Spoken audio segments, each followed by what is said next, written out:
What if changing how you feel emotionally could actually change the pain that you feel physically? Yes, this is true and possible. Now, this is what I'm talking about today on Wellness by Design. I'm your host, Jane Hogan, the Wellness Engineer, and we are diving deep into emotions and pain and how your brain and nervous system are directly involved. I'm going to give you some insights on how you can use emotions and thoughts to turn down the pain, so make sure you stay tuned until the end. All right, I'll see you inside.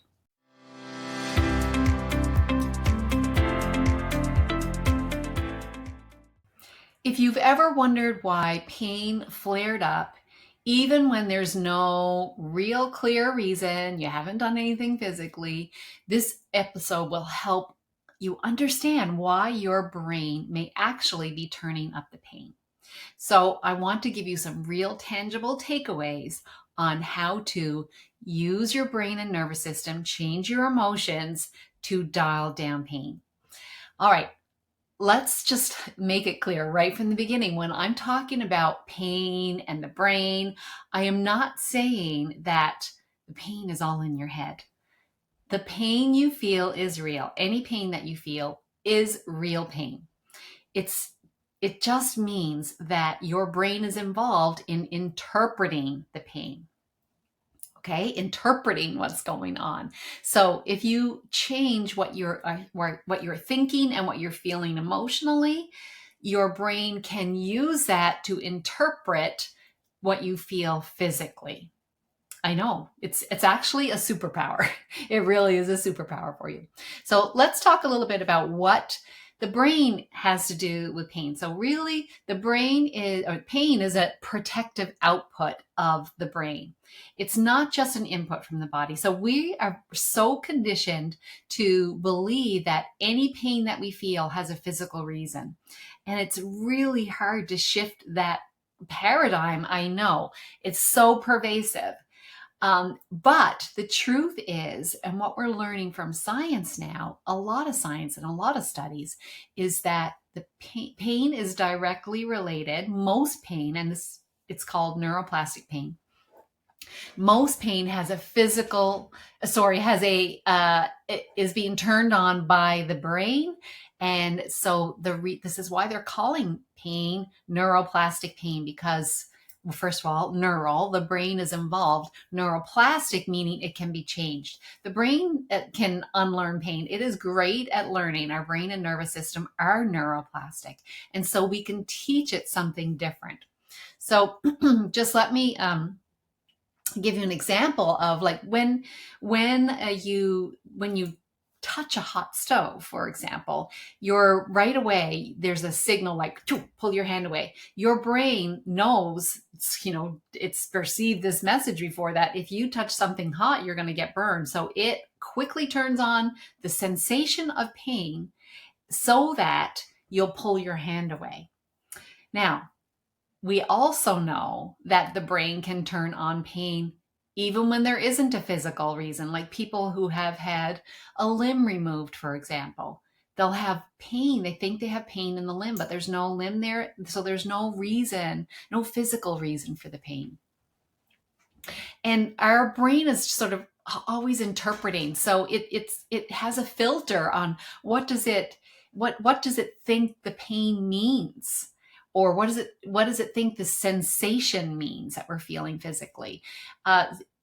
Just to give you a really weird example, and I don't know where I read this. I can't find the study now, but I read it somewhere that there was once a study done on and they were examining like the interpretation of physical sensations. So they took some people that were into like S&M, which is a sexual encounter that has involves like some pain and things like that. So those people, when they experienced whatever it was they did with them, their brains interpreted that sensation of as pleasurable.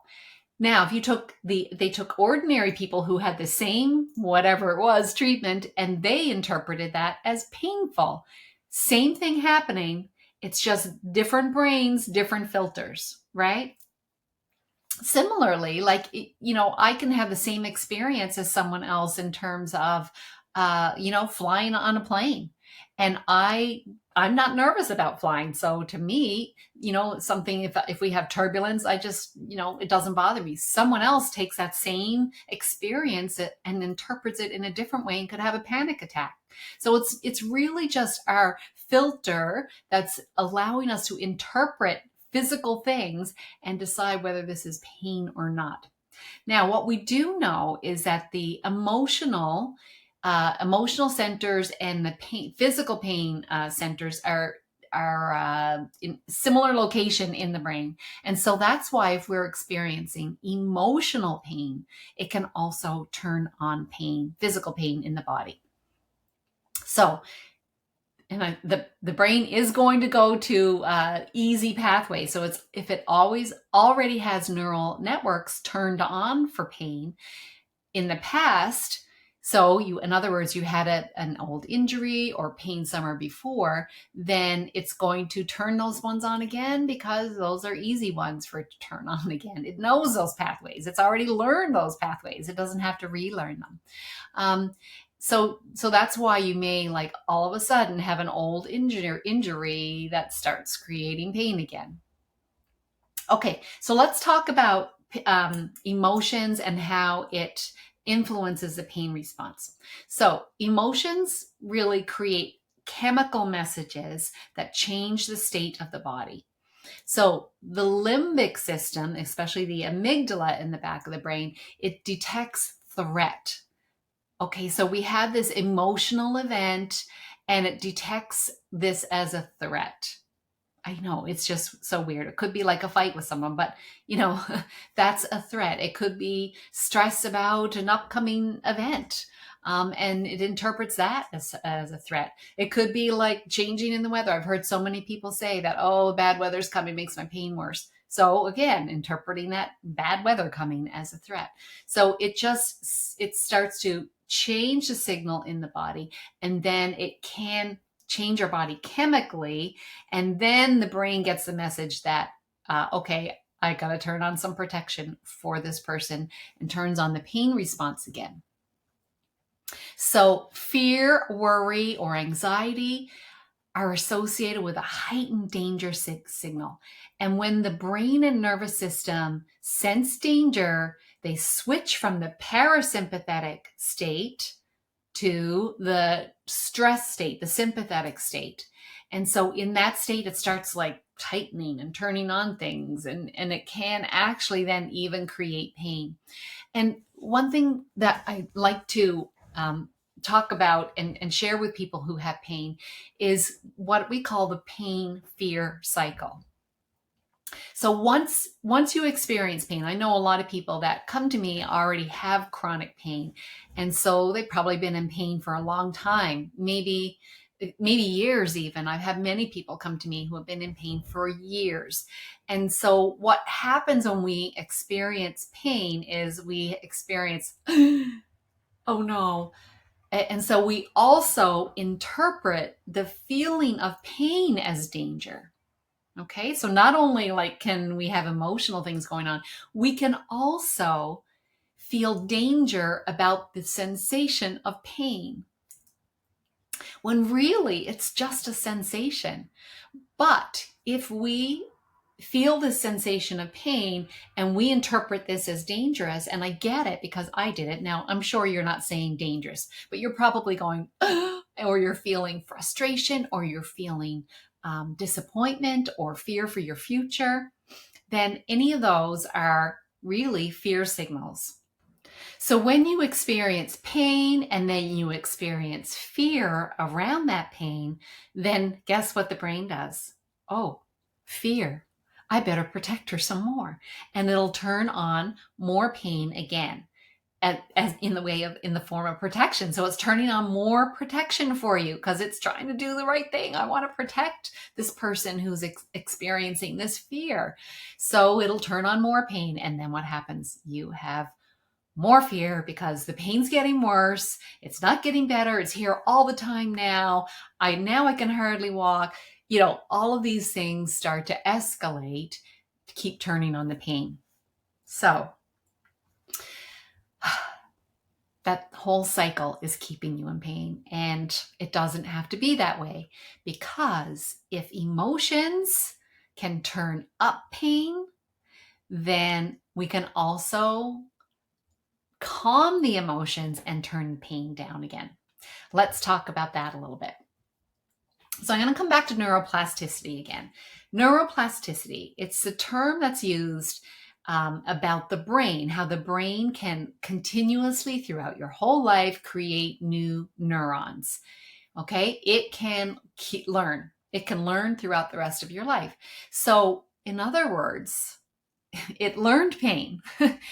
And the good news is it can unlearn pain. So we can unlearn pain by calming the brain, sending a different having a different emotional response, so that we're not sending that message to the brain that pain is dangerous. So we want to start by sending the message to the brain that pain isn't dangerous, but also whatever's going on in our life. Bad weather coming is not dangerous. Having an argument with my spouse is not dangerous. It's fine. I am still safe. Okay. We always want to reassure safety. So we can consciously, now remember, you've trained your brain in a certain way before. So that means you're going to have to be a lot more conscious to train your brain in a new way. So just thinking about learning something, remember the brain learns, it's neuroplastic, so it can learn with training over and over again. We just need to give it lots of experiences to retrain. Just like learning to, I like to think about learning to ride a bicycle. I remember learning to ride a bicycle and just thinking I had to concentrate so hard and practice over and over and over and over again. And, might wobble a little bit and then fall. And then I practice again. You go a little bit longer. But it required practice. And through that practice, I created the neural networks in my brain. And my brain then, you learned it. And I didn't have to, I don't think about it now. I get on a bicycle, I can ride a bicycle. Same thing with learning to drive a car. You can probably remember learning to drive a car and how it took so much concentration in the beginning. Be like, how can people think about all of these things when they're driving? I remember that feeling. Maybe you remember that too. And now we can get in the vehicle. We don't have to think about it. We can get from A to B without sometimes even remembering. We're not even really conscious of all the things that we do because we've trained our brain. We created the neural networks in our brain on how to drive a car. And then those are stored in our subconscious mind, so we don't need to think about it anymore. So when you are learning to train your brain, you are going to have to be conscious about it. You're going to have to practice and then keep practicing and coming back to it over and over again, and shifting beliefs about, this is possible. I know this is possible, because you may be believing, I don't know if this is true what Jane's saying, but we know from lots of studies and science now that it is true. We can retrain our brain. Now, of course, just to have a little caveat here, some pain is coming from a physical source. You do want to consult your doctor, make sure it's not a major infection, a tumor, or like a fracture, something like that. But the other pains that we think are physical reasons are not what I'm talking about. So arthritis is not a reason for physical pain.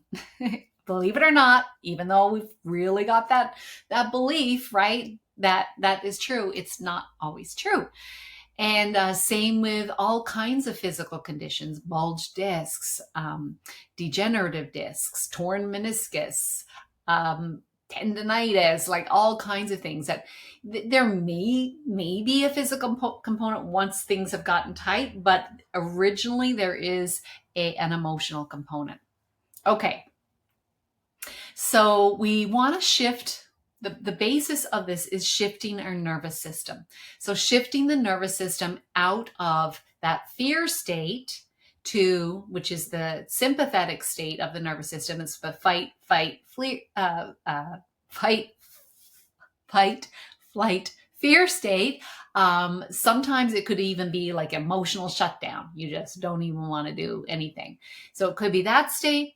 We want to shift it into all as well. That's the parasympathetic state, rest, digest, repair state, right? That allows the body to repair. It allows the nervous system to begin to let go of protection. So we want to shift into that state more often. And that's how we begin to teach the brain and nervous system how to relax. Okay, some really great ways to do this. I promised I was going to give you some strategies. So one, a very simple, easy way, you've always got it with you, is to slow down your breathing. Because one of the things that happens when we are in the fight, flight, fear state is we tend to have rapid breathing and shallow breathing, breathing up here, dysfunctional breathing. So what you want to do is slow down the breath. And usually when you slow down the breath, that will mean that you're going to breathe into your belly. So we want to breathe lower into the belly. We want to, ideally breathe in through your nose if that's possible, and have long exhales. Ideally, exhales longer than the inhales. We know there's been studies done on this, that when exhales are longer than inhales, it will begin to lower pain. All right, another beautiful practice that I love is heart-focused breathing. So if you just go on and search my YouTube channel, you'll find a great video from me on heart-focused breathing. It's also sometimes called coherence breathing. And when we do this, we create coherence in the heart, which is the master communicator in the body. We create coherence between the heart and the brain, between the hemispheres of the brain, and that shifts the nervous system into the regulated state where the brain starts getting the message, okay, things are all right, things are okay, and eventually can also begin to let go of pain as well. Another thing I really love is being compassionate and kind to yourself. So just being like, I am safe, I am fine, I'm doing great, I don't need to be afraid of anything, I am safe. These messages of kindness, compassion, and safety will begin to shift your nervous system. Okay, so every time you calm your nervous system, you are teaching your brain that you are safe, and safety turns down pain. Now, I often hear, what about when I'm in pain all the time? I hear this a lot from people that are in my programs, and they're learning, but while they're still learning, sometimes they're saying, but I'm still in pain. And so even that message, even saying that, I know, well, they're seeing pain as being bad, which is, sending a message of danger to the brain. So we want to give our brain new experiences, like, okay, I'm experiencing pain, but it's not dangerous. It's just a sensation. So sometimes even though saying those words, it's just a sensation, is really helpful. Just try not to attach that meaning to it. When we attach meaning, like pain is dangerous, pain is bad for my life, pain is making me afraid for my future, we are dialing up the pain again. We definitely don't want to do that, right? So anytime we're feeling emotions like fear and anger, frustration, even other ones like guilt and shame, these kinds of emotions are going to likely amplify the pain. So what we want to do is shift to feeling gratitude for what you have going on in your life right now. Maybe gratitude for your ability to see, your ability to hear, gratitude for your heart beating every moment, for your body breathing. You don't even have to think about it. And then shifting to feeling, even love or peace, or just changing the message about pain is not dangerous. It's just a sensation. It's just a sensation. That's all. So give your brain these other experiences of pain, and then it can create new neural networks. So if you've been creating networks, which you have, for pain, fear, pain, danger, then we want to give it new experiences, new neural networks of pain, just a sensation, pain, I'm actually safe and fine. Okay, so when you do this over time, and you have to keep doing it because you got to keep giving your brain these experiences, these new experiences of pain not being dangerous, then you can begin to shift. All right, so you can let's try this little prompt. So, what emotion am I when you experience pain? Ask yourself this: what emotion am I feeling when my pain flares up? What emotion? So you just want to think about it, and then when you notice that emotion, you can just say, how can I shift that? How can I shift that to gratitude or safety or not dangerous, right? How could you shift that? So I know for me, when I was, and I didn't know anything about the brain and pain. All I knew was I was in pain, and it came on hard and fast. And I was like within 3 months, barely able to walk, couldn't make a fist with my hands. Like, I was getting to the point where I could barely hold toilet paper in my hand. And, you're getting close to not being able to handle your own self-care at that point. And so that was creating a lot of fear in me. And I didn't realize that in creating this fear, I was actually making the pain worse. And over time, I did learn somehow, all this study that I did learn how to start dialing it down. I didn't know what I was doing in the beginning. All I knew was that, okay, if I can just do sit there and listen to a guided meditation and distract my mind for a little bit, and I felt calmer, then I knew that I didn't feel the pain that so much. And then I kept doing that. And then I kept trying other things. And then once I discovered, stop turning on that pain fear cycle and keeping that going, then that really helped. And that's how I dialed down the pain. There was other things I did, of course, a lot of other lifestyle things to support my body's healing, because basically I'd had a whole lifetime of fear mode. The pain didn't start. The pain, I had some things happening early on. Like I did have different joint pains, and I thought it was like from swimming or from poor posture. Maybe that's part of it. But if you think about it, even poor posture, if we're protecting ourselves, we tend to hunch. We tend to hunch because we're just sort of protecting our heart. So, there's even posture of protection that may have started way, way before a pain came on as protection. Okay, so if you can shift your emotional state and just start to say, this argument I'm having is not dangerous. I am safe. I am fine. This shall pass, right? So these reassuring yourself, talking to yourself in a reassuring way. Okay, so let's just talk about now some of the tools I've talked about for retraining the brain. So first of all, this awareness, noticing the pain and pairing it with calming language. I'm safe right now. I've also found visualization really helpful. So if I imagine myself, I'm visualizing doing something that I love doing and really taking myself there and feeling how good that feels. And perhaps I'm feeling like freedom or exhilaration or joy. I'm switching my emotions doing that. And that shifts my nervous system, and that can dial down pain. So the other ones I mentioned, gratitude and love practices, like cultivating emotions that like this, like feeling gratitude, noticing what's good in your life. And everyone, like I hear people say, well, what's there to be grateful for? I'm in pain all the time. You just have to find something, okay? You just have to find something. And, take your vision and just say, I'm grateful for that. Your hearing, your heart beating. I was in coaching my Living Pain Free group today, and we were talking about this topic. And I was reminded of a quote by Helen Keller. And if you know about Helen Keller, you know that she was blind, she was deaf, and she couldn't speak.